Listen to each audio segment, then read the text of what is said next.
بسم اللہ الرحمن الرحیم۔ السلام علیکم۔ یہ national audio library for the blind کی آواز ہے۔ آج آپ سن رہے ہیں شوقی سیریز کی کتاب چائے کا بھکاری۔ اس کے مصنف ہیں اشتیاق احمد اور آواز لبابہ حیدر کی ہے۔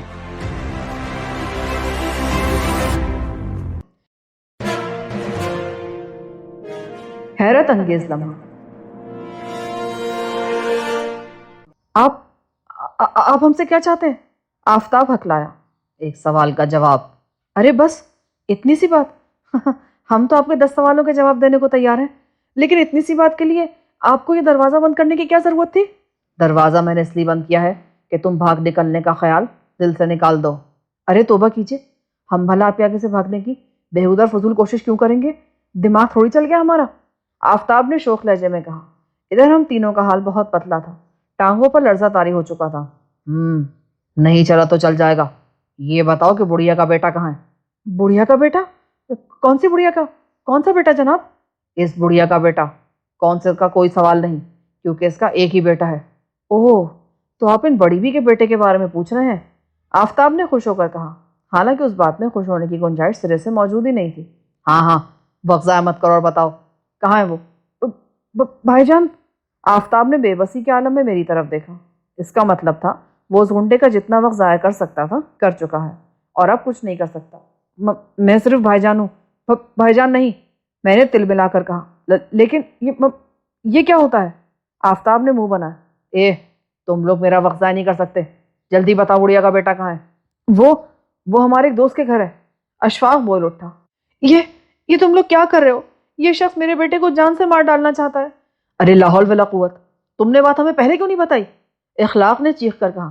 چیخنے کی ضرورت نہیں، یہاں تمہاری مدد کے لیے کوئی نہیں آئے گا۔ دروازہ میں نے اسی لیے بند کر دیا تھا۔ تو پھر مہربانی فرما کر اب اسے کھول دیجئے۔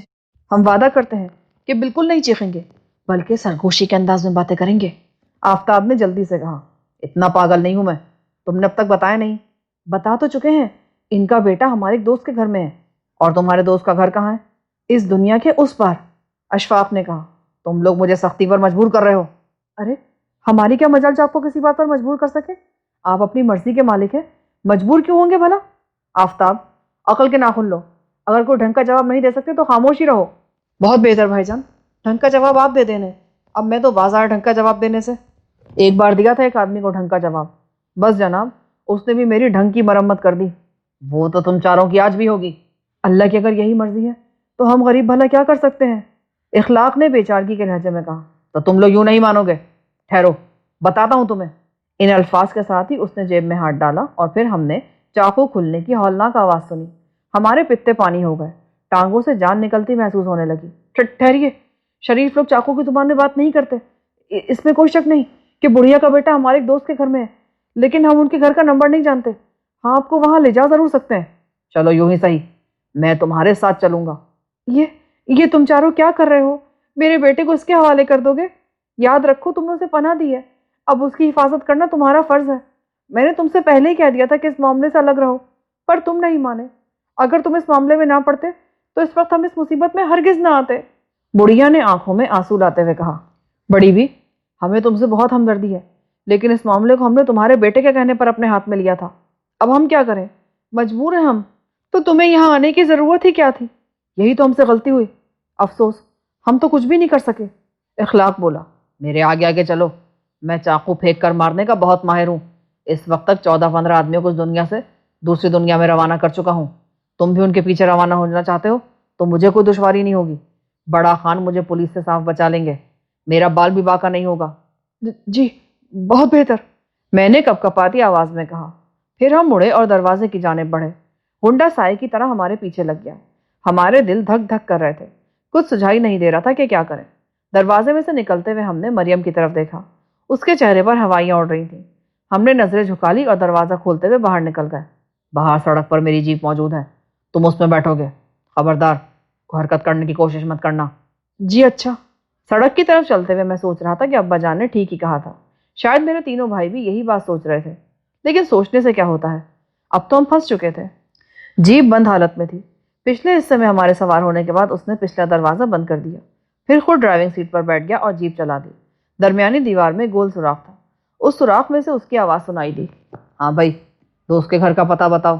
سیدھے چلتے رہیے, جب مڑنا ہوگا تو ہم بتا دیں گے. ہاں بھائی, اب کیا کریں؟ میں نے ہاتھ کے اشارے سے کام لیا. تینوں نے ہاتھ ہلا کر مجھے بتایا کہ وہ کچھ سمجھ نہیں پا رہے کہ کیا کرنا چاہیے. میں نے ذہن کو تیزی سے گردش دی اور پھر اچانک مجھے خیال آیا. میں نے سوراخ میں سے سڑک کا جائزہ لیا. کچھ دیر تک دیکھتا رہا, پھر سوراخ کے پاس منہ لاتے ہوئے بولا, آگے بائیں طرف جو سڑک آنے والی ہے نا, اس پر موڑ لیجئے. اچھا, آپ کا اس میں گرامی کیا ہے جناب؟ آفتاب بول اٹھا. راستے کا اندازہ لگاتے ہی آفتاب سمجھ گیا تھا کہ میں کیا کرنا چاہتا ہوں. یہ اس میں گرامی کیا ہوتا ہے؟ نام کیا ہے آپ کا؟ اشفاق نے منہ بنایا. مجھے استاد جنگو کہتے ہیں. میں چھوٹے خان کا خاص آدمی ہوں. کیا اس نے تمہیں ایسے ہی کاموں کے لیے رکھا ہوا ہے؟ ہاں. اور تمہیں پکڑے جانے کا کوئی خوف نہیں؟ بڑے خان کے ہوتے ہوئے بھلا مجھے کیا خوف ہو سکتا ہے؟ اور بڑے خان کے بعد تم کیا کرو گے؟ ان کے بعد چھوٹے خان بڑے خان بن جائیں گے, اور ان کی بھی وہی حیثیت ہوگی. آخر انہیں یہ حیثیت کس طرح حاصل ہے کہ وہ کچھ بھی کر لیں پر پولیس انہیں نہیں پکڑتی؟ ملک کے صدر بھی ان کا احترام کرتے ہیں اور ان کے خلاف کچھ سننا پسند نہیں کرتے. وہ آدمی بولا. آخر کیوں؟ پتہ نہیں, تم راستہ بتاؤ. چلتے رہیے, آگے دائیں طرف ایک چھوٹی سڑک آئے گی, بس اسی سڑک پر مڑنا ہے. سڑک جہاں ختم ہوتی نظر آئے گی وہیں ایک کوٹھی بھی ہوگی. اس کوٹھی کے آگے جیپ روک دینا. یہ تمہارا دوست کسی بھول بھلائیوں میں تو نہیں رہتا؟ جی نہیں, کوٹھی میں ہی رہتا ہے. آخر اس نے جیپ موڑ دی اور سڑک ختم ہونے پر جیپ ایک کوٹھی کے سامنے رک گئی. ہم اسے یہاں تک لے تو آئے تھے, لیکن اب بری طرح بوکھلائے ہوئے تھے. یہ کوٹھی ابا جان کے گہرے دوست کی تھی. وہ کچھ خوبیوں کے مالک بھی تھے. انہی خوبیوں کو ذہن میں رکھتے ہوئے ہم استاد جنگو کو یہاں لے آئے تھے, کیونکہ ہم جانتے تھے کہ اسے پولیس اسٹیشن یا کسی اور جگہ لے جانے کا کوئی فائدہ نہیں تھا. البتہ انکل فارانی اس کا بندوبست ضرور کر سکتے تھے. استاد جنگو جیپ سے اتر کر پیچھے آیا. دروازہ کھولا اور ہم نے اس کے ہاتھ میں وہی چاقو دیکھا. اگر تم نے کوئی چالاکی دکھانے کی کوشش کی نا تو انجام بہت بھیانک ہوگا. جی بہت اچھا. کیا مطلب؟ جی مطلب کس بات کا بتاؤں؟ اندر چلو, دروازے پر لگی گھنٹی بجانے کی ضرورت نہیں ہے. لیکن یہ تو کسی گھر میں داخل ہونے کا غیر شریفانہ طریقہ ہے جناب. آفتاب نے اعتراض کیا.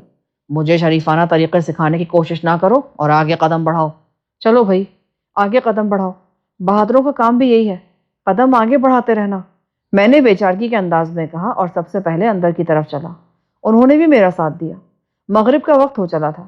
کوٹھی میں بلب جل رہے تھے. کوٹھی ہماری اچھی طرح دیکھی بھاری تھی, اس لیے ہم بغیر رکے آگے بڑھتے چلے گئے اور پھر ایک کمرے میں داخل ہو گئے. کمرے میں موجود انکل فارانی نے قدموں کی آواز سن کر چونک کر دیکھا اور پھر ان کی آنکھیں حیرت سے پھیل گئیں. منہ کھلے کا کھلا رہ گیا. انہیں ہم سے یہ امید کس طرح ہو سکتی تھی کہ ہم بغیر دستک اندر گھسے آئیں گے؟ پھر ان کی نظر استاد جنگو پر پڑی اور ان کا منہ کچھ اور کھل گیا. استاد جنگو, یہ تم ہو؟ اور وہ لمحہ ہماری زندگی کا حیرت انگیز ترین لمحہ تھا. اب ہمارے منہ کھلنے اور آنکھیں پھیلنے لگی. ادھر استاد جنگو بھی کچھ کم حیران نہیں تھا. چند سیکنڈ تک کمرے میں موت کی خاموشی طاری رہی. آخر میں نے ہکلاتے ہوئے کہا, انکل فارانی, آپ انہیں جانتے ہیں؟ ہاں بھائی. کیوں کیوں جنگو, میں تمہیں جانتا ہوں نا. وہ مسکرا کر بولے, بالکل فارانی صاحب, آپ کا احسان تو آج تک میری گردن پر ہے اور میں اس بوجھ کو اتار نہیں سکا. استاد جنگو بولا, ہاں وہ دن مجھے بھی اچھی طرح یاد ہے, جب ایک ریلوے اسٹیشن سے باہر سنسان جگہ تم پر 4 غنڈے ٹوٹ پڑے تھے. وہ چاروں چاقوں سے مسلح تھے اور تم نہتے تھے.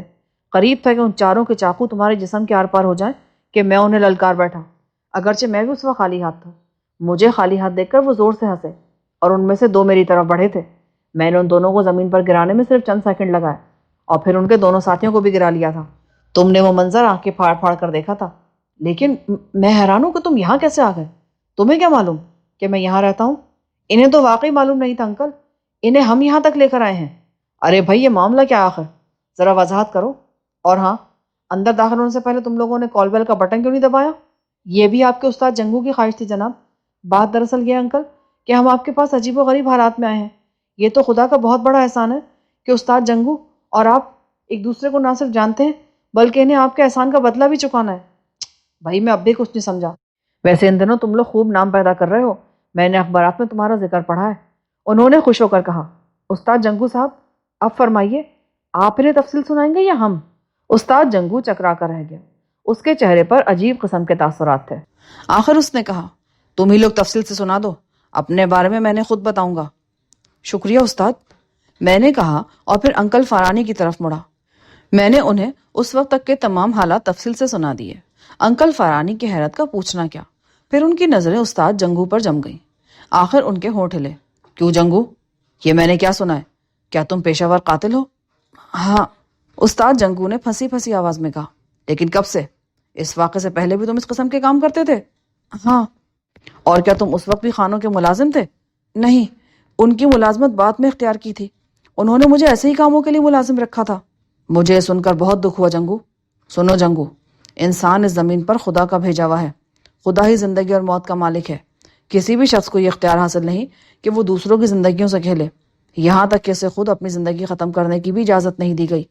اس زندگی کے بعد ایک اور زندگی شروع ہونے والی ہے جنگو، اور جب وہ زندگی شروع ہوگی تو انسان کو اپنے ایک ایک پل کا حساب دینا پڑے گا۔ تم آج شاید اس زندگی کے بارے میں سوچ نہیں سکتے جنگو، لیکن مرنے سے تو تم بھی انکار نہیں کر سکتے۔ موت تو تمہیں ایک نہ ایک دن آ ہی لے گی۔ پھر یہ سب کس لیے؟ دوسروں کی زندگی سے کس لیے کھیلتے پھرتے ہو؟ صرف 2 وقت کی روٹی کے لیے؟ دنیاوی عیش و عشرت کے لیے؟ مجھے بہت افسوس ہوا جنگو، بہت رنج ہوا تمہارے بارے میں سن کر۔ سنو، یہ چاروں اس بڑھیا کے بیٹے کو میرے پاس نہیں لائے تھے، لیکن انہوں نے یہ بہت اچھا کیا کہ تمہیں یہاں لے آئے۔ اب اگر تم کہو تو میں انہیں حکم دیتا ہوں، یہ جا کر اس بڑھیا کے بیٹے کو یہاں لا کر تمہارے سامنے پیش کر دیتے ہیں۔ بولو جنگو، کیا تم میرے سامنے اس بے گناہ کو ختم کر سکتے ہو؟ اگر تمہارا جواب ہاں میں ہے تو پھر میرا جواب بھی سن لو۔ تمہیں وہ چاقو باز تو یاد ہوں گے ہی، انہوں نے میرا کیا بگاڑ دیا تھا؟ تم تو پھر اکیلے ہو، میرا ایک ہاتھ بھی چل گیا نا تو تم کہیں کے نہیں رہو گے۔ اب فیصلہ تمہارے ہاتھ میں ہے، میں تو اس لڑکے کو ابھی یہاں بلوانے کے لیے تیار ہوں۔ تم کیوں خاموش ہو جنگو؟ بولتے کیوں نہیں؟ انکل فارانی کی آواز بھر آ گئی، ان کی آنکھوں میں آنسو آ گئے۔ ادھر استاد جنگو کا چہرہ شرم سے جھک گیا، بہت دیر تک اس کے منہ سے کوئی لفظ نہیں نکلا۔ پھر اس نے کہا، اب اس نوجوان کو یہاں بلانے کی ضرورت نہیں ہے، کل کا اخبار دیکھ لیجیے گا۔ ان الفاظ کے ساتھ ہی استاد جنگو کمرے سے نکل گیا۔ ارے جنگو سنو، رکو، میری بات تو سنو۔ انکل فارانی اس کے پیچھے لپکے، لیکن وہ کمان سے نکلے ہوئے تیر کی طرح جا چکا تھا جو کبھی واپس نہیں آتا۔ دوسرے دن شام کا اخبار پڑھ کر ہماری آنکھیں حیرت سے پھیل گئیں۔ انکل فارانی۔ پولیس کو استاد جنگو کی لاش ایک جیپ کے پچھلے حصے میں پڑی ملی تھی۔ جیپ ایک سڑک کے کنارے کھڑی پائی گئی تھی۔ دن نکلنے پر لوگوں کی نظر اس جیپ پر پڑی اور انہوں نے اندر ایک لاش کو دیکھا تو خوفزدہ ہو گئے۔ کسی نے پولیس کو فون کر دیا، پولیس موقع پر پہنچ گئی اور پھر اسے استاد جنگو کے حیثیت سے شناخت بھی کر لیا گیا۔ پولیس ایک عرصے سے اس کی تلاش میں تھی، لیکن 8-10 سال سے اس کا کوئی پتہ نہیں تھا۔ اخباری خبر کے مطابق جیپ کے پچھلے حصے میں بہت سی اونیوں کے نشانات پائے گئے تھے۔ ہم یہ خبر پڑھ کر بھوچنکے رہ گئے۔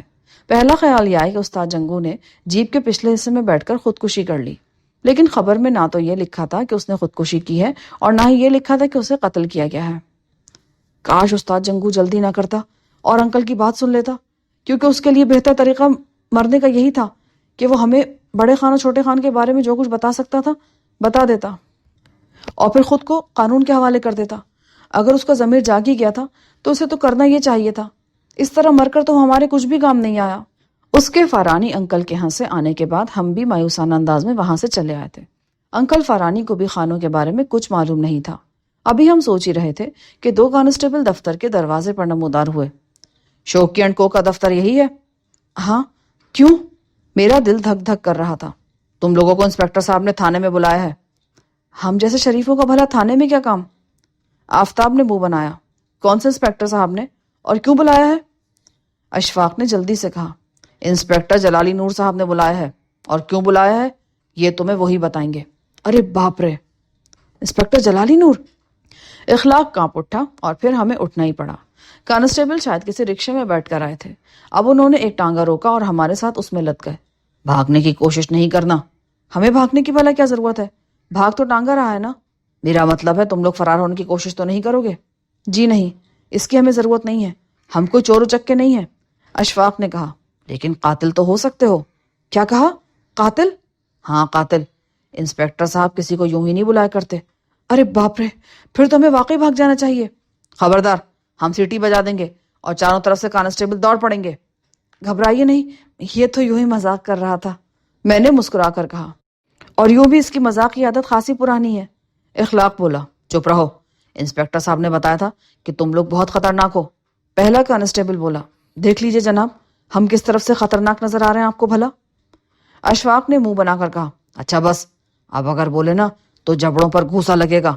ہم نے ہونٹ بھینچ لیے کیونکہ جبڑوں پر گھوسا کھانے کا کوئی شوق ابھی تک ہم نے نہیں پالا تھا۔ پولیس اسٹیشن کے سامنے پہنچ کر کانسٹیبل اتر گئے۔ ہم جو کہ تو بیٹھے رہے۔ چلو اترو، یہی تھانہ ہے، اور ہاں، ٹانگے والے کو 4 روپے دے دو۔ جی بھلا ہم کیوں دیں؟ کیا تم اس ٹانگے پر یہاں نہیں آئے؟ ضرور آئے ہیں، لیکن اپنی مرضی سے تو نہیں آئے، آپ ہمیں یہاں تک لائے ہیں، لہٰذا ٹانگے کا کرایہ بھی آپ ہی دیں گے۔ تم دیتے ہو یا نہیں؟ اچھا جناب، دیتے ہیں، میں نے سہم کر کہا، اور 4 روپے ٹانگے والے کو تھما دیے۔ وہ ہمیں لے کر اندر کی طرف بڑھے۔ تھانے کے احاطے میں ہمیں ایک جیپ کھڑی نظر آئی۔ اس جیپ کو دیکھ کر ہمارے ماتھے ٹھنکے، کیونکہ یہ وہی جیپ تھی جس میں استاد جنگو ہمیں بٹھا کر انکل فرانی کے گھر تک لے گیا تھا۔ اب ہماری سمجھ میں آیا کہ انسپیکٹر نے ہمیں کیوں بلایا تھا۔ اس کے کمرے میں ہم داخل ہوئے تو وہ بہت مصروف نظر آ رہا تھا۔ بہت سے لوگ کمرے میں موجود تھے۔ ایک سب انسپیکٹر اس سے فائلوں پر دستخط کرا رہا تھا۔ ہمیں دیکھتے ہی وہ طنزیہ انداز سے مسکرا دیا۔ وہ آ گئی قاتل چوکڑی۔ دیکھیے جناب، ہمارے بارے میں ایسے الفاظ استعمال مت کیجیے کہ ہم چوکڑیاں ہی بھول جائیں۔ آفتاب نے کہا، اچھا چلو، میں اٹھائی گیروں کی چوکڑی کہہ لیتا ہوں۔ ویسے اس جیپ کے اندرونی حصے میں تم چاروں کی انگلیوں کے نشانات موجود ہیں، اور استاد جنگو کی لاش بھی اندر پڑی پائی گئی ہے۔ کیوں نہ بطور قاتل تم چاروں کو گرفتار کر لیا جائے؟ تو کیا استاد جنگو کو قتل کیا گیا ہے؟ نہیں تو کیا تمہارے خیال میں وہ کسی گاڑی کے نیچے آ کر مر گیا؟ انسپیکٹر نے شوخ لہجے میں کہا۔ ہمارا خیال تھا اس نے خودکشی کی ہوگی۔ میں یہ جاننا چاہتا ہوں کہ اس جیپ میں تمہاری انگلیوں کے نشانات کیوں موجود ہیں؟ جی بہتر، بتا دیتے ہیں، آپ فارغ ہو کر سنیں گے یا ابھی؟ میں نے پرسکون لہجے میں کہا۔ ہاں ٹھیک ہے، پہلے میں فارغ ہو لوں، پھر تم لوگوں سے باتیں ہوں گی اطمینان سے۔ پھر وہ کمرے میں موجود دوسرے لوگوں میں مصروف ہو گیا۔ اچانک میں نے کہا، سر کیا میں فون کر سکتا ہوں؟ کیا اپنے وکیل کو بلانے کا ارادہ ہے؟ جی نہیں، ایک اور صاحب کو۔ اچھی بات ہے، کر لو فون۔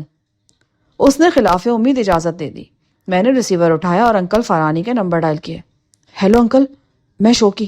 آپ آج کے اخبار تو پڑھ ہی چکے ہوں گے۔ آپ نے کل جو سے لیکچر دیا تھا وہ ہمارے لیے ذرا الجھن کا باعث بن گیا ہے۔ ہمیں آپ کی مدد کی ضرورت ہے۔ ہم اس وقت تھانہ کریم آباد میں موجود ہیں۔ میں آ رہا ہوں، فکر مت کرو، انہوں نے فوراً کہا، اور میں نے ریسیور رکھ دیا۔ اس دوران جلالی نور کے کان میری طرف لگے رہے۔ تم نے کسے فون کیا ہے؟ اپنے ایک انکل کو۔ خیر، اگر اس معاملے میں تمہارا ہاتھ ہے نا تو وہ بھی تمہارے لیے کچھ نہیں کر سکیں گے۔ جی ہاں، یہ بات تو ہم بھی اچھی طرح جانتے ہیں۔ اس نے فارغ ہونے میں 10 منٹ لگائے۔ اس سے پہلے کہ تمہارا حمایتی یہاں پہنچے، پوری بات سنا دو۔ جی بہت اچھا، تو سنیے، یہ پرسوں کی بات ہے۔ ایک نوجوان جو اپنا نام پرنس صوبے خان بتاتا ہے ہمارے پاس آیا۔ وہ ہم سے کیس حل کرانا چاہتا تھا۔ وہ ہمیں اپنے ساتھ خانوں کے محل کے سامنے لے گیا۔ ہم کہاں لے گیا؟ خانوں کے محل کے سامنے، جو اپنے آپ کو بڑا خان اور چھوٹا خان کہلواتے ہیں نا، وہاں۔ میں نے کہا، اور جلالی نور کی آنکھیں حیرت سے پھیلنے لگی۔ ابھی ہم وہاں پہنچے ہی تھے کہ اندر سے چھوٹا خان کار میں نکلا۔ اس کی نظر جب پرنس صوبے خان پر پڑی تو وہ غصے میں بھر گیا اور ڈرائیور کو اسے پیٹنے کا حکم دیا۔ اس کا ڈرائیور نیچے اترا اور پرنس کو خوب مارا۔ پھر وہ کار میں بیٹھے اور چلے گئے۔ اسی وقت ایک بوڑھی عورت محل سے باہر نکلی اور پرنس کو دیکھ کر چونک اٹھی۔ وہ اس نوجوان کی ماں تھی۔ معلوم ہوا کہ ماں محل میں ملازمہ ہے۔ نوجوان اس ملازمت کو پسند نہیں کرتا۔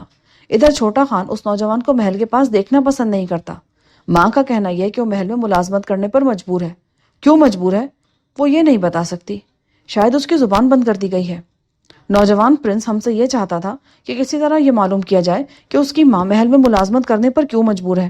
ہمیں اس پر اور اس کی ماں پر ترس آ گیا اور ہم نے یہ کام کرنے کی حامی بھر لی۔ ہم واپس دفتر پہنچے تو وہاں چھوٹا خان موجود تھا۔ اس نے ہمیں دھمکی دی اور کہا کہ ہم اس کے کسی معاملے میں دخل نہ دیں، ورنہ نتیجہ بہت بھیانک نکلے گا۔ لیکن ہم بھی ان دونوں کی مدد کرنے کی ٹھان چکے تھے۔ چنانچہ دوسرے دن بڑے خان سے ملاقات کرنے کے لیے محل پہنچ گئے۔ اور تم ملاقات نہیں کر سکے، ہے نا؟ جی نہیں، ہم نے ان سے ملاقات کی اور یہ ملاقات کئی منٹ تک جاری رہی۔ یہ کیسے ہو سکتا ہے؟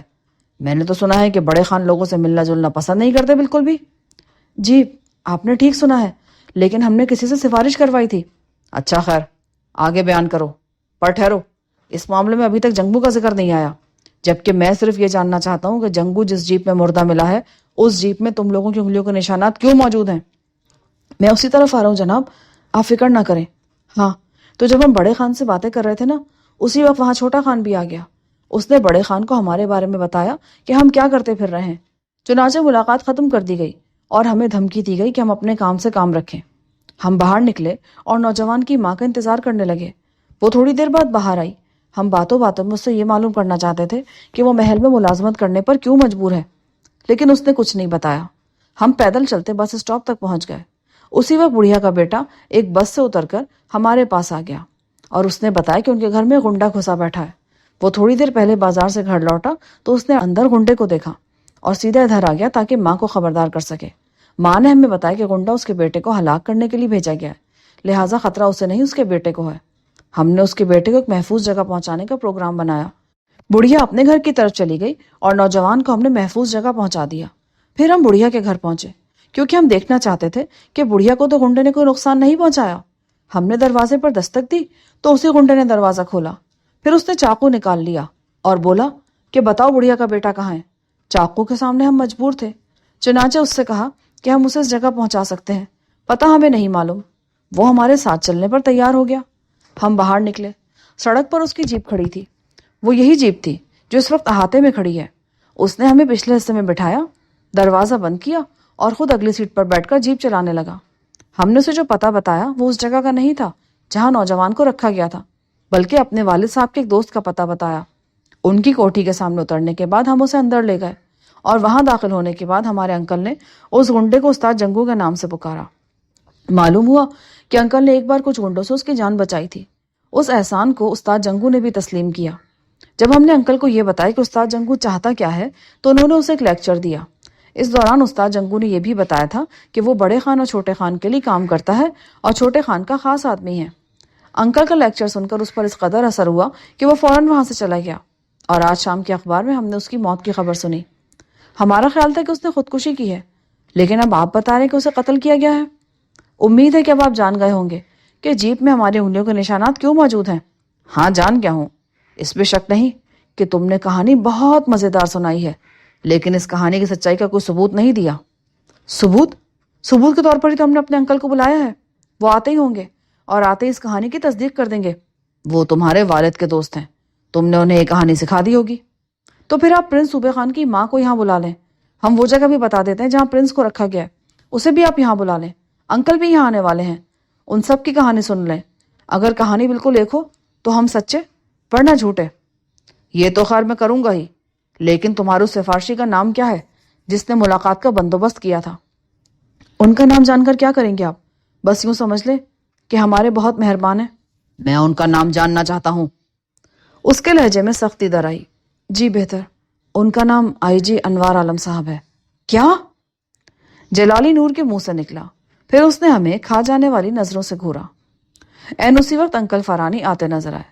جلالی نور نے انہیں ہم سے کوئی بات کرنے کی اجازت نہیں دی اور خود ان سے سوالات شروع کر دیے۔ ظاہر ہے انکل انہیں وہی کچھ بتا سکتے تھے جو میں نے بتایا تھا، کیونکہ حقیقت ہی وہی تھی، لیکن اس پر بھی انسپیکٹر کا اطمینان نہ ہوا۔ اس نے پرنس کی ماں کو بلوایا، اس نے بھی ہماری کہانی کی تصدیق کی۔ آخر جلالی نور بولا، اب بتاؤ پرنس کہاں ہے؟ دیکھیے جناب، بتانے کو تو ہم بتا دیتے ہیں، لیکن اس صورت میں پرنس کی زندگی خطرے میں پڑ جائے گی۔ وہ کیسے؟ کوئی اور استاد جنگو اس کی تلاش میں لگا ہوگا، اور عین ممکن ہے جب کانسٹیبل اسے یہاں لا رہے ہوں تو وہ غنڈہ اسے ختم کر دے، لہٰذا ہم تو یہی کہیں گے کہ اسے یہاں نہ بلوایا جائے۔ یہ قتل کا معاملہ ہے تو آپ قاتل کی تلاش کریں نا۔ کیا خبر پرنس نے اسے قتل کیا ہو؟ کیا آپ کو آلہ قتل مل چکا ہے؟ ہاں، وہ ایک چاقو ہے۔ کیا اس پر انگلیوں کے نشانات موجود ہیں؟ بالکل ہیں، اسی لیے تو میں پرنس کو یہاں بلانا چاہتا ہوں تاکہ اس کی انگلیوں کے نشانات ان نشانات سے ملائے جا سکیں۔ تو ہم جا کر اس کی انگلیوں کے نشانات لے آتے ہیں نا۔ تمہارا کیا اعتبار؟ کسی اور کے نشانات لے آئے پھر؟ میرے دوست کے بیٹے بے ایمان نہیں ہیں، انکل فرانی نے کہا۔ یہ قتل کا معاملہ ہے جناب، کیا کرنا ہے اور کیا نہیں یہ میں ہی بہتر جانتا ہوں، جلالی نور نے منہ بنا کر کہا۔ اب جبکہ یہ بات ثابت ہو چکی ہے کہ ان لوگوں کا اس قتل سے کوئی تعلق نہیں، تو آپ انہیں جانے کی اجازت کیوں نہیں دے دیتے؟ ابھی تک یہ بات ثابت نہیں ہوئی کہ قتل انہوں نے نہیں کیا۔ جلالی نور سیخ پا ہو کر بولا، بھائی جیسے آپ کی مرضی، چلو بھائی بتا دو کہاں رکھا ہے پرنس کو؟ انکل اگر پرنس کو کچھ ہو گیا تو کیا ہوگا؟ کچھ نہیں ہوگا، پولیس اسے بند گاڑی میں لائے گی، میں ذمہ لیتا ہوں۔ پھر ہم نے ارشد کا پتہ بتا دیا۔ پولیس گئی اور پرنس صوبے خان کو لے بھی آئی۔ اس نے بھی وہی کہانی سنائی، اگرچہ اب کسی شک کی گنجائش نہیں رہ گئی تھی، پھر بھی جلالی نور نے آئی جی صاحب کے نمبر میں لائے۔ ہیلو سر، جلالی نور عرض کر رہا ہوں، آپ نے شوقی بردرز کی بڑے خان سے ملاقات کا بندوبست کرایا تھا؟ یہ کہہ کر وہ دوسری جانب کی بات سننے لگا، پھر بولا، استاد جنگو کی لاش جس جیپ سے ملی ہے اس جیپ میں ان چاروں کی انگلیوں کے نشانات بھی پائے گئے ہیں۔ اس کے بعد اس نے مختصر سی تفصیل بھی دہرا دی۔ آخر ریسیور رکھتے ہوئے بولا، ٹھیک ہے، آپ سب لوگ جا سکتے ہیں، میں اس معاملے میں مزید تفتیش کروں گا۔ شکریہ جناب۔ استاد جنگو کو ضرور بڑے یا چھوٹے خان کے اشارے پر قتل کیا گیا ہے، کیونکہ انکل فرانی کے یہاں سے واپس جا کر اس نے ان لوگوں کو بتا دیا ہوگا کہ اب وہ یہ ظالمانہ کام نہیں کرے گا، کیونکہ اس کا ضمیر جاگ گیا تھا، لہٰذا خانوں نے اسے بھی ٹھکانے لگوا دیا۔ خیر خیر، میں دیکھوں گا۔ ابھی اس کے الفاظ منہ میں ہی تھے کہ قدموں کی آواز سنائی دی۔ ہم نے دیکھا ابا جان چلے آ رہے تھے۔ السلام علیکم، ارشد نے بتایا کہ تم لوگوں کو یہاں بلایا گیا ہے، سو میں اس خیال سے چلا آیا کہ کہیں میری مدد کی ضرورت نہ ہو۔ شکریہ ابا جان، ہم نے آپ کے بجائے انکل فارانی کو بلا لیا تھا۔ اوہ فارانی، تم بھی یہاں موجود ہو؟ انہوں نے چہک کر کہا۔ اچانک ان کے چہرے پر بلا کی حیرت کے آثار نمودار ہوئے، لیکن پھر یہ آثار فوراً ہی غائب ہو گئے۔ ادارہ بند کر دو۔ ہاں بھائی، تم ذرا دیر سے پہنچے، معاملہ صاف ہو چکا ہے، ان چاروں کو جانے کی اجازت مل گئی ہے۔ انکل فرانی نے جلدی سے کہا، معاف کیجیے گا، معاملہ صاف نہیں ہوا، یہ چاروں ابھی تک میرے شک کی زد میں ہیں۔ ہاں یہ ضرور ہے کہ میں شک کی بنا پر انہیں گرفتار نہیں کر رہا۔ بہت بہت شکریہ جناب، یہ بھی آپ کی بڑی مہربانی ہے۔ اگر آپ جنگو کے قاتل کو واقعی گرفتار کرنا چاہتے ہیں تو بڑے خان اور چھوٹے خان کو ٹٹولیے، محل کے لیے کام کرنے والوں کی نگرانی کرائیے۔ اشفاق بولا، اور آپ مجھے جاسوسی نہ پڑھائیے۔ اس نے اشفاق سے کہا، جی بہت بہتر۔ اشفاق جل کر بولا، اب ہم پرنس صوبے خان کو کہاں رکھیں یہ بھی بتا دیجئے۔ میں نے کہا، جہاں جی چاہے رکھو، کہو تو حوالات میں بند کر دوں، وہاں بھی یہ حفاظت سے رہے گا۔ انسپیکٹر نے جل کر کہا، لیکن ایک بے گناہ کو حوالات پہ کس طرح رکھا جا سکتا ہے؟ تو پھر حکومت نے یہاں حفاظت خانہ نہیں بنوا رکھے؟ بہت اچھا جناب، ہم اسے ساتھ لیے جاتے ہیں، اس کا اللہ مالک ہے۔ پھر ہم اٹھ کھڑے ہوئے۔ باہر نکلتے ہوئے ابا جان بولے، کیا معاملہ ہے بھائی؟ کچھ مجھے بھی تو بتاؤ، اور یہ تم نے اپنے انکل کو کیوں لپیٹ لیا؟ مجبوری تھی ابا جان۔ انکل فارانی اپنی وین میں آئے تھے، سب لوگ اس میں بیٹھ گئے اور میں ابا جان کو تفصیل سنانے لگا۔ بھائی پہلے مجھے بتا دو چلنا کہاں ہے؟ ہم پہلے اپنے دفتر ہی چلیں گے تاکہ سوچا جا سکے کہ اب کرنا کیا ہے۔ سوچا تو کہیں بھی جا سکتا ہے، کیوں نہ میری کوٹھی پر چلیں، وہاں تمہارے پرنس کی حفاظت بھی کی جا سکے گی، یہ ٹھیک رہے گا۔ ابا جان جلدی سے بولے، چلیے پھر ٹھیک ہے، اور وین چل پڑی۔ میں تفصیل سناتا چلا گیا، یہاں تک کہ تفصیل ختم ہو گئی اور اس کے چند منٹ بعد ہم انکل کی کوٹھی میں پہنچ گئے۔ میں شاید یہ بتانا بھول گیا کہ انکل جوڈو اور کراٹے کے بہترین ماہر ہیں، وہ چاقو پھینکتے اور پستول سے نشانہ لینے میں بھی اپنا جواب نہیں رکھتے۔ یہی وجہ تھی کہ ہم استاد جنگو کو ان کے ہاں لے گئے تھے۔ ہم نے سوچا تھا کہ استاد جنگو کو انکل کی مدد سے قابو میں کر لیں گے اور پھر محل کے بارے میں ان سے تمام باتیں اگلوا لیں گے، لیکن ہوا یہ کہ جنگو ہمارے انکل کا واقف نکلا اور ان کے الفاظ سے متاثر ہو کر وہاں سے اٹھ کر چلا گیا۔ اور جب ہمیں خیال آیا کہ ہمیں تو اس سے بہت سی باتیں اگلوانا تھی تو اس وقت تک بہت دیر ہو چکی تھی، وہ کہیں کا کہیں پہنچ چکا تھا۔ یہ بھی بتاتا چلو کہ انکل اس دنیا میں بالکل تنہا ہیں، ان کی کوئی اولاد ہوئی نہیں اور بیوی بہت عرصہ ہوا فوت ہو چکی ہیں۔ بیوی کی یاد میں انہوں نے دوسری شادی نہیں کی، یوں وہ خاندانی رئیس آدمی ہیں۔ ہاں تو ہم ان کے ہاں پہنچے۔ ابا جان کا تھانے میں پل بھر کے یہ حیران ہونا ہمیں بار بار یاد آ رہا تھا، اور ہم جلد از جلد یہ جان لینا چاہتے تھے کہ وہ کس بات پر حیران ہوئے تھے، لیکن سب کے سامنے سوال کرنا مناسب خیال نہیں کیا۔ ڈرائنگ روم میں سب کے بیٹھنے کے بعد میں نے کہا، اب سوال یہ پیدا ہوتا ہے کہ پرنس کو کہاں رکھا جائے؟ میرے گھر میں، یہاں یہ ہر طرح سے محفوظ رہے گا۔ بھائی فارانی، اس طرح تو تم بھی مصیبت میں پھنس جاؤ گے، انہوں نے تو مصیبت کو آواز دے ہی لی ہے۔ ابا جان نے کہا، بھائی ایسی بھی آخر کیا بات ہے؟ یہ بڑے اور چھوٹے خان آخر ہیں کیا بھلا؟ بھلا ولا کچھ نہیں، مصیبت یہ ہے کہ ہم ان کے خلاف عدالت میں کیس نہیں لے جا سکتے، ان کے خلاف جرم ثابت بھی کر دیں تو بھی ان کا کچھ نہیں بگڑے گا۔ ان حالات میں بھلا ہم کیا کر سکتے ہیں؟ مشتاق میاں، تم آج سے 20 سال پہلے کی باتیں کر رہے ہو، اب دور بدل چکا ہے، ملک میں اسلامی اقدار کروٹیں لے رہے ہیں، کیا ہم ان حالات میں بھی ان کے خلاف مقدمہ نہیں لڑ سکیں گے؟ بھائی میں تو اسے نہایت ہی مشکل خیال کرتا ہوں، اس کی وجہ یہ کہ ان لوگوں کا دباؤ صدر مملکت تک پر ہے۔ اب اگر ادھر سے ہدایات آ گئی کہ ان لوگوں کے خلاف کچھ نہ کیا جائے تو کیا ہوگا؟ لیکن ابا جان، ہمیں کوشش تو کر کے دیکھنی چاہیے نا۔ کس بنیاد پر؟ کیا تم جنگو کے قتل کو بنیاد بنا کر مقدمہ دائر کرو گے جبکہ تمہیں یہ بھی نہیں معلوم کہ قاتل کون ہے، یا چھوٹے خان نے کس کے ذریعے جنگو کو قتل کرایا ہے؟ ان کے پاس تو نہ جانے کتنے استاد جنگو ہوں گے۔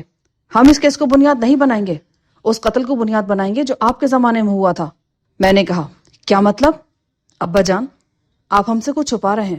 اسی طرح پرنس کی والدہ نے بھی زبان کو تالا لگا رکھا ہے، اگر اس تالے کو کھول دیں اور آپ جو بات چھپا رہے ہیں وہ بھی کھول کر بیان کر دیں تو شاید ہمیں مقدمے کے لیے بنیاد مل جائے، ورنہ ہوگا یہ کہ چھوٹے خان کے آدمی پرنس کو مار ڈالیں گے اور یہ ہماری زندگی کا ناکام ترین کیس ہوگا جس میں ہم اپنے موکل کی کوئی مدد نہیں کر سکے۔ ٹھیک ہے، تم پرنس کی والدہ سے بات کر لو، اگر یہ زبان کھولنے پر آمادہ ہو تو میں بھی پیچھے نہیں رہوں گا۔ کیوں خالہ، آپ کیا کہتی ہیں؟ میں اپنے بیٹے کی لاش پر آنسو بہانے کے لیے تیار نہیں۔ کیا مطلب؟ بڑے خان نے مجھے برسوں پہلے دھمکی دی تھی کہ اگر کبھی میں نے زبان کھولی تو وہ میرے بیٹے کو مروا دے گا، چنانچہ میں آج تک زبان بند رکھے چلی آ رہی ہوں۔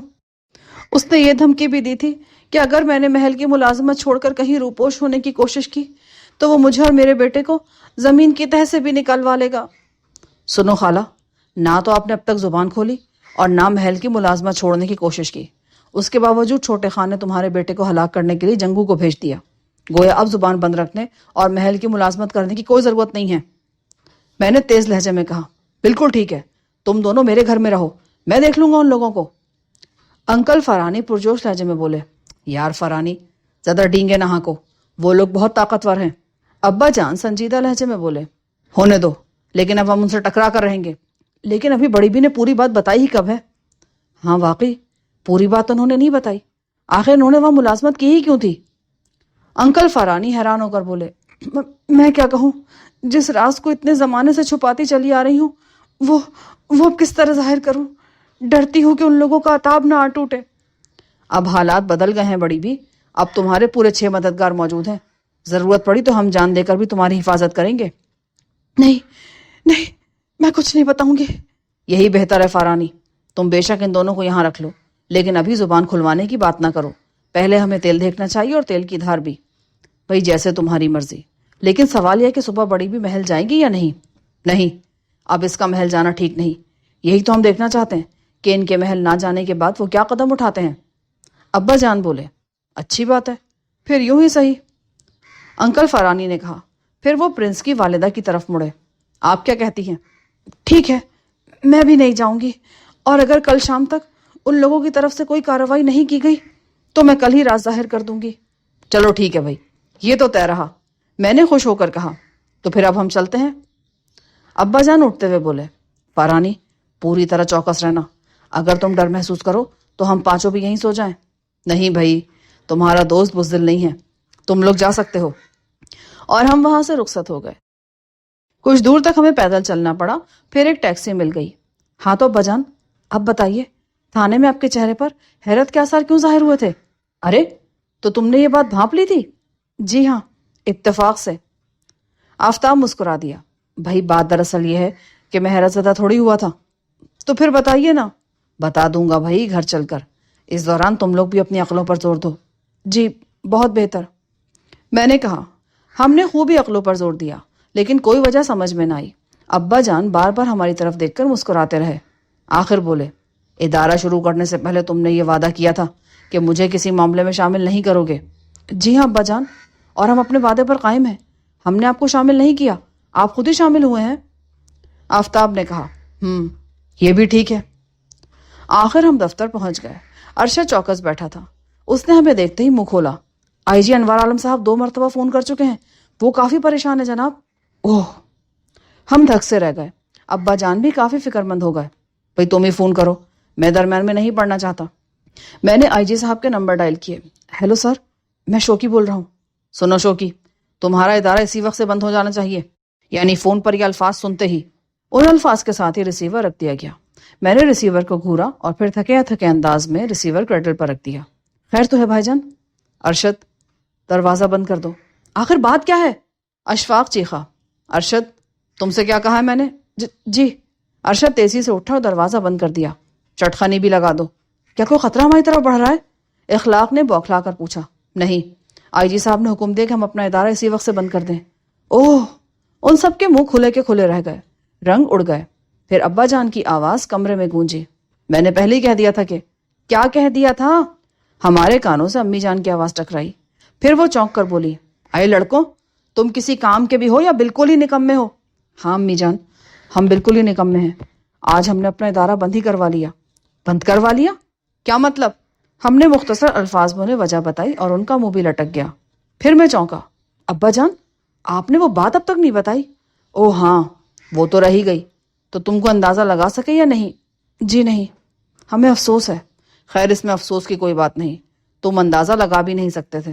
تمہیں یاد ہوگا میں نے تمہیں بتایا تھا کہ 20-22 سال پہلے بڑے خان کے ہاتھوں ایک ملازم مارا گیا تھا۔ اس کی بیوی فریادی بن کر میرے پاس آئی تھی۔ میں نے کیس ہاتھ میں لے لیا تھا، لیکن بڑے خان کا کچھ نہیں بگاڑ سکا تھا۔ یاد ہے نا؟ جی ہاں، اچھی طرح یاد ہے۔ تو پھر یہ کہ تاریخ اپنے آپ کو دہرا رہی ہے۔ پرنس صوبے خان اسی ملازم کا بیٹا ہے۔ جی، یہ آپ کیا فرما رہے ہیں؟ میرے منہ سے نکلا۔ ہماری آنکھیں پھیل گئیں۔ ہاں، تھانے میں پرنس کی ماں کو دیکھ کر ہی میں چونکا تھا۔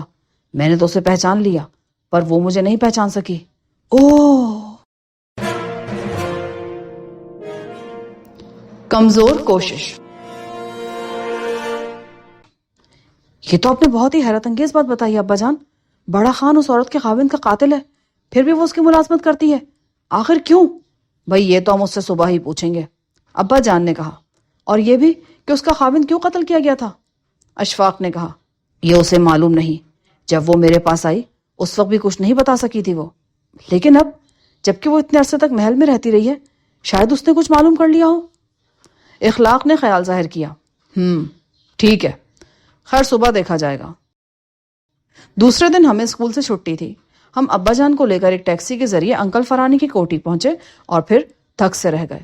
کوٹھی ملبے کا ڈھیر بن چکی تھی۔ آس پاس بہت سے آدمی کھڑے تھے۔ فائر بریگیڈ والے ملبہ ہٹا رہے تھے۔ ہم بےتاب ہو کر آگے بڑھے۔ یہ حادثہ کب ہوا؟ ابا جان نے ایک فائر بریگیڈ والے سے پوچھا۔ رات 12 بجے۔ آس پاس کے لوگوں نے دھماکوں کی آوازیں سنی۔ ہم اسی وقت پہنچ گئے تھے۔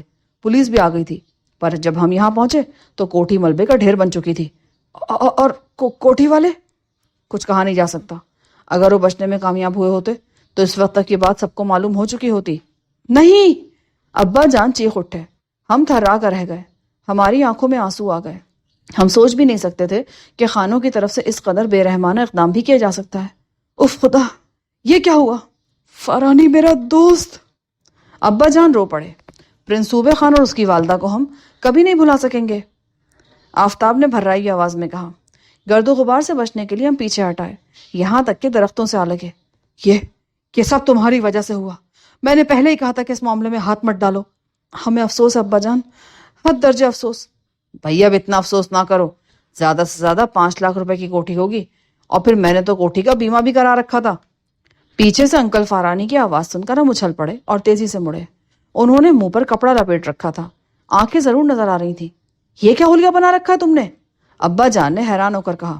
کیا خبر، ان لوگوں میں خانوں کا کوئی جاسوس بھی ہو، اسی لیے میں نے اپنا چہرہ چھپا رکھا ہے۔ بھائی انہیں یہی سمجھتے رہنا چاہیے کہ ہم مر چکے ہیں۔ پر تم بچے کیسے؟ اور پرنس اور اس کی ماں کہاں ہیں؟ بات دراصل یہ ہے کہ میں صرف لڑائی بھڑائی میں ماہر اور بلا کا بہادر نہیں ہوں۔ اللہ تعالیٰ نے مجھے تھوڑی بہت عقل سے بھی نوازا ہے۔ بس اسی عقل سے کام لے کر تمہارے جانے کے بعد میں نے سوچا ہو سکتا ہے کہ خان لوگ کسی طرح ہمارا سراغ لگا کر یہاں تک پہنچ جائیں، لہٰذا بلا وجہ خطرہ کیوں مول لیا جائے۔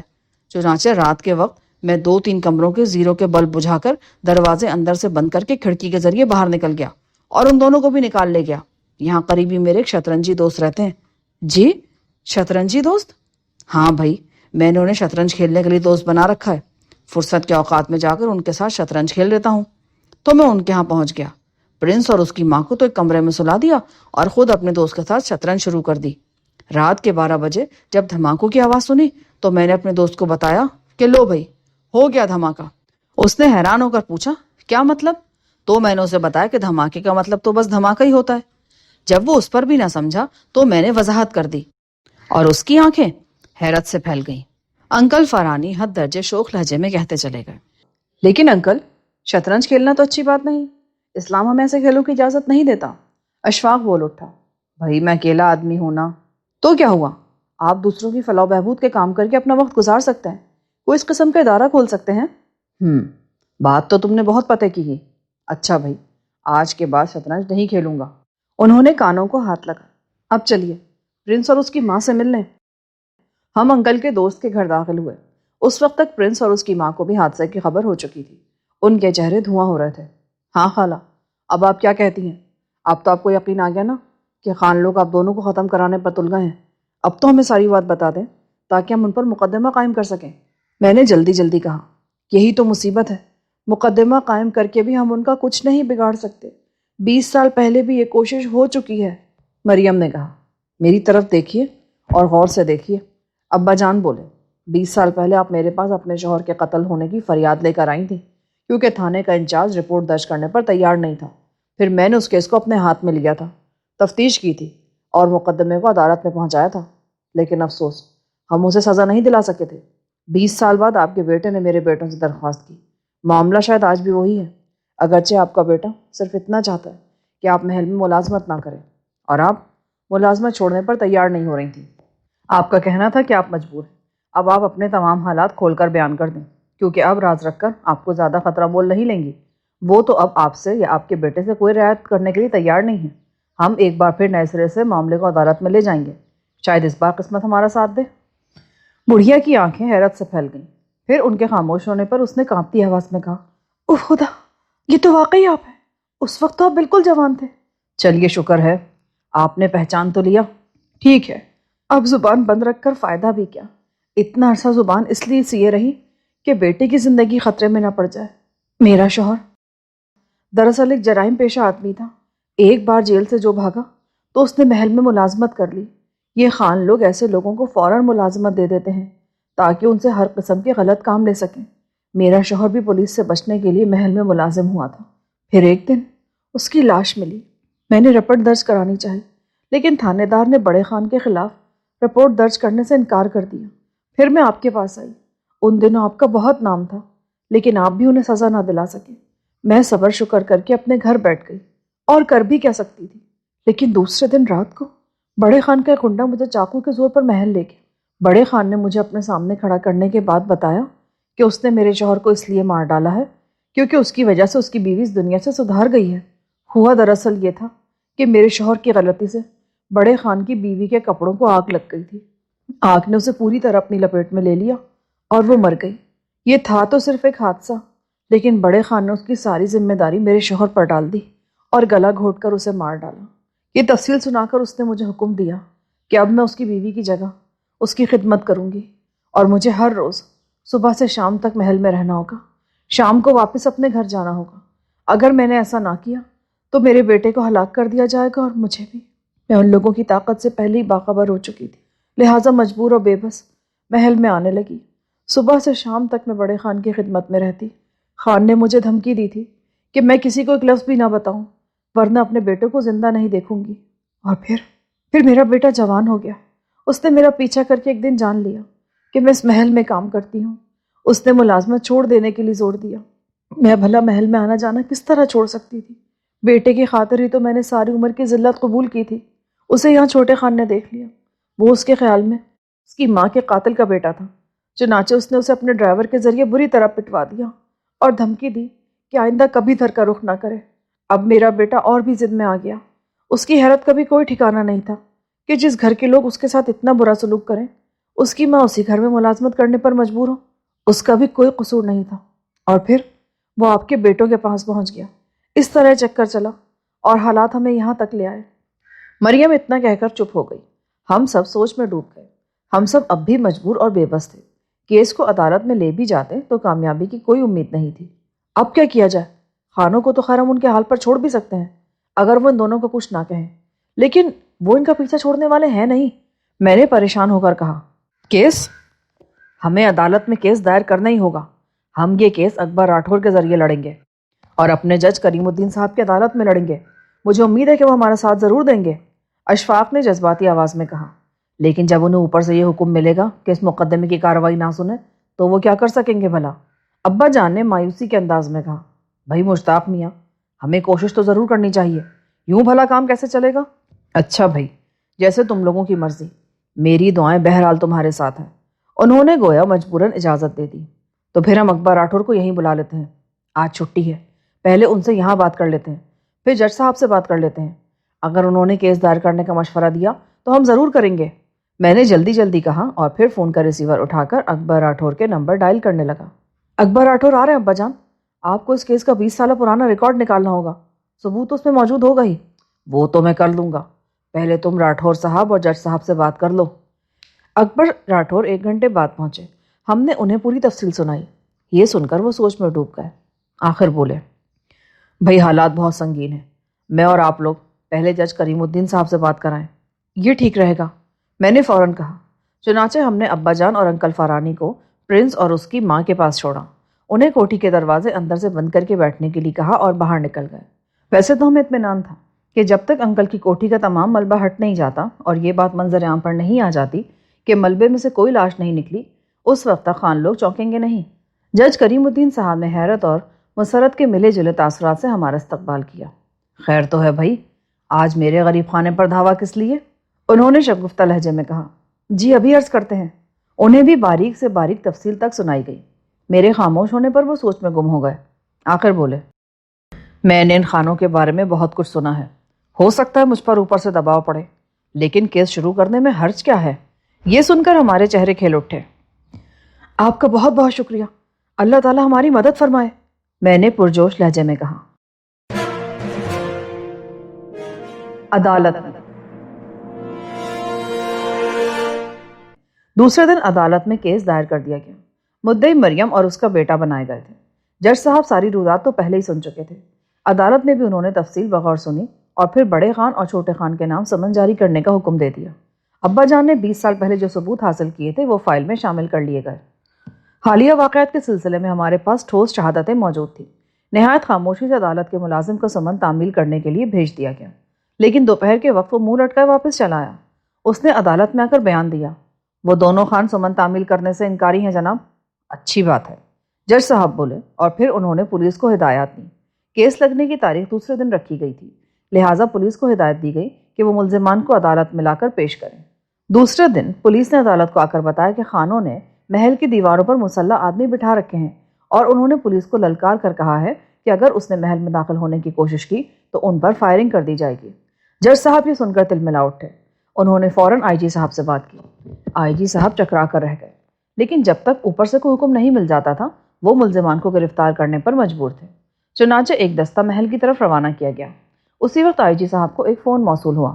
انہوں نے فوری طور پر محل کی طرف اپنے آدمی دوڑا دیے تاکہ جا کر وہ دستے کو واپس لے آئیں، کیونکہ اوپر سے حکم ملا تھا کہ محل والوں کے خلاف کوئی کارروائی نہ کی جائے۔ انہوں نے جج صاحب کو بھی فون کیا۔ جج صاحب نے فوراً گورنر صاحب کے نمبر ملائے اور صورتحال بتائی۔ انہوں نے ادھر سے جواب دیا کہ اس سلسلے میں صدر مملکت سے بات کی جائے۔ آخر جج صاحب نے انہیں فون کیا۔ ہم کان لگائے ان کے چیمبر میں موجود تھے اور ساری گفتگو سن رہے تھے۔ دیکھیے سر، دونوں خانوں کے خلاف مکمل ترین ثبوت موجود ہیں۔ قتل اور حبس بیجا کا جرم ان پر ثابت ہو چکا ہے، اور اس وقت بھی وہ پولیس سے جنگ لڑنے پر تلے بیٹھے ہیں۔ ان حالات میں اگر اب ان کے خلاف کارروائی روک دی گئی تو عدالت کا وقار تو خاک میں مل ہی جائے گا، ملک اور قوم کی بھی بہت بے عزتی ہوگی۔ مسٹر جج، آپ کو شاید معلوم نہیں کہ دونوں خانوں کی حیثیت کیا ہے۔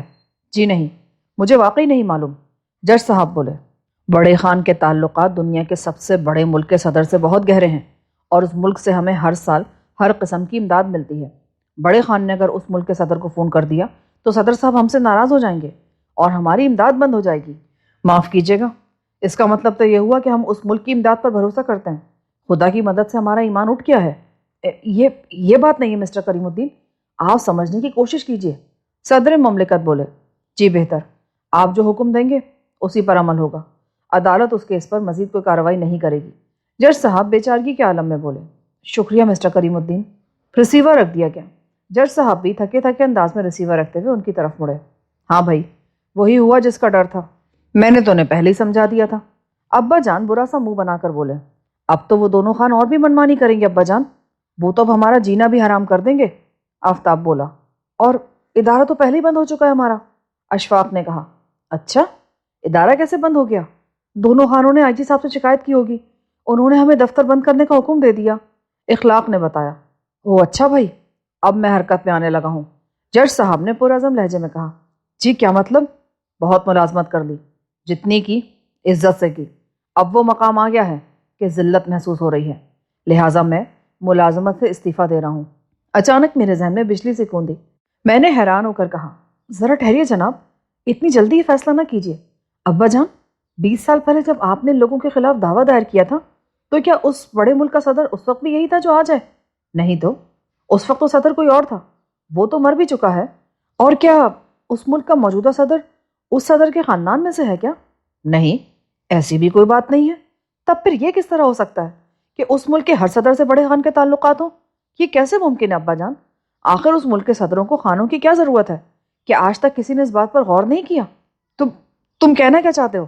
یہ کہ بڑا خان اس ملک کا جاسوس ہے، وہ ہمارے ملک کی جاسوسی کر کے رپورٹ اس ملک کو دیتا رہتا ہے، اور آئے دن ہمارے ملک میں جو سیاسی تبدیلیاں آتی رہتی ہیں وہ انہی کی وجہ سے آتی رہتی ہیں۔ تمام سابقہ حالات پر نظر ڈالیں تو یہ بات صاف طور پر نظر آئے گی۔ ابا جان اور جج صاحب گہری سوچ میں ڈوب گئے۔ پھر بہت دیر بعد جج صاحب بولے، مشتاق صاحب، آپ کے بچے بالکل ٹھیک کہہ رہے ہیں، ٹھہریے، میں ابھی آئی جی صاحب سے بات کرتا ہوں۔ میرا خیال ہے اگر ہمیں محل کی تلاشی لینے کی کسی طرح اجازت مل جائے تو ہم یہ بات ثابت کر سکتے ہیں وہاں ضرور اس قسم کے آلات موجود ہوں گے جن کے ذریعے وہ اس ملک سے براہ راست رابطہ رکھتے ہوں گے۔ سوال تو یہ کہ ہمیں یہ اجازت مل کس طرح سکتی ہے؟ ابا جان نے کہا، ٹھہریے، میں آئی جی صاحب سے بات کرتا ہوں۔ یہ کہہ کر جج صاحب نے ان کے نمبر ڈائل کیے۔ پھر اس موضوع پر وہ دیر تک باتیں کرتے رہے۔ آخر ریسیور رکھتے ہوئے وہ بولے، انوار عالم بھی اس خیال کو سن کر چونک اٹھے ہیں، اب وہ گورنر صاحب سے بات کر رہے ہیں۔ ویری گڈ، یہ ہوئی نا بات، میں خوش ہو کر بولا۔ آدھے گھنٹے بعد آئی جی صاحب کا فون موصول ہوا۔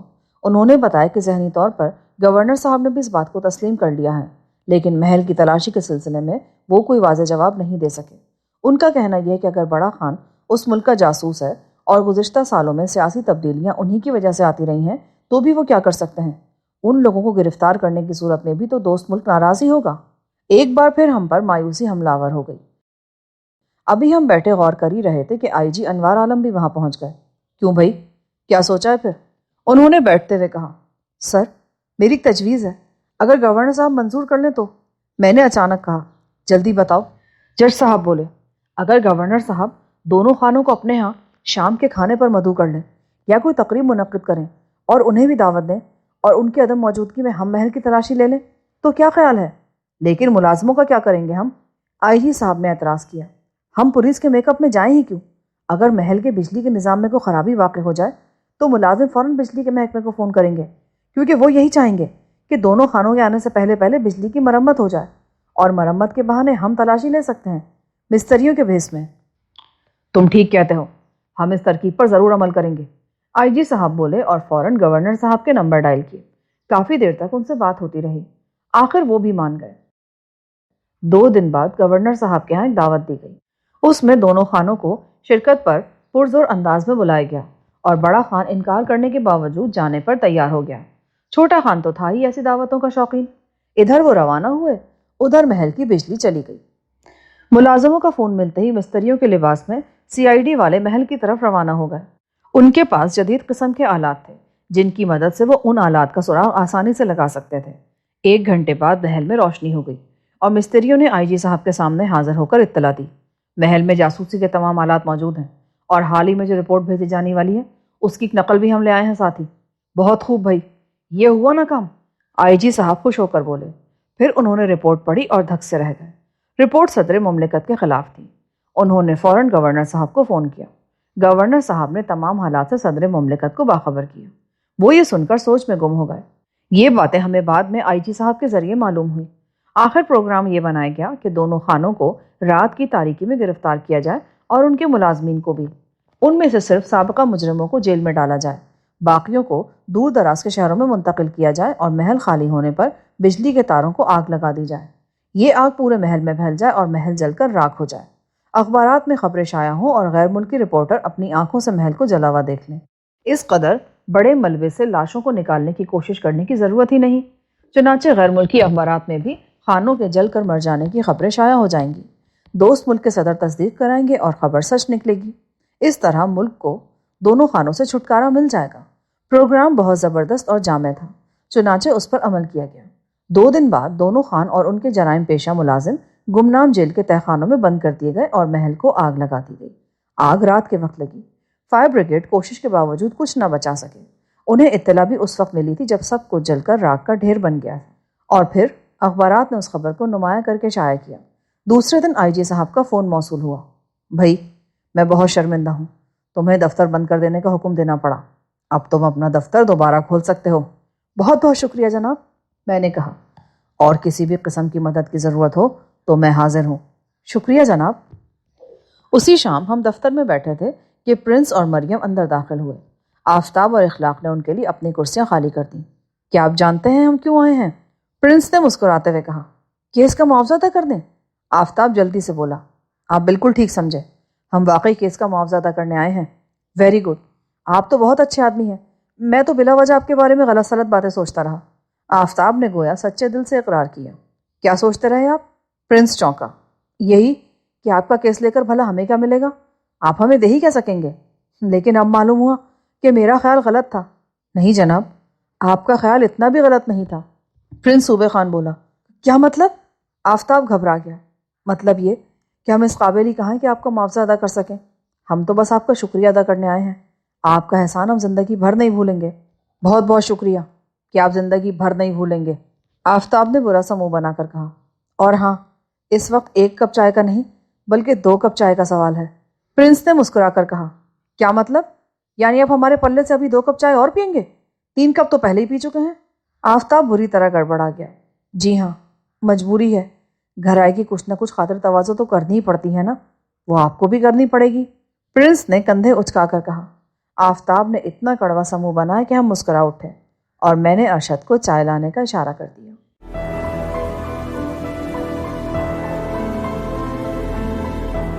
اگر آپ نے ہمارا چینل سبسکرائب نہیں کیا تو ابھی سبسکرائب کریں اور ساتھ ہی بیل آئیکن پر کلک کریں تاکہ ہماری نئی آنے والی بکس کی اپڈیٹس آپ کو ملتی رہیں۔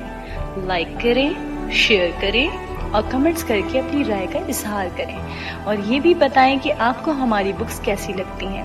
مزید معلومات اور ڈسکشن کے لیے ڈسکرپشن میں دیے گئے لنک پر کلک کر کے ہمارا واٹس ایپ گروپ جوائن کریں۔ شکریہ۔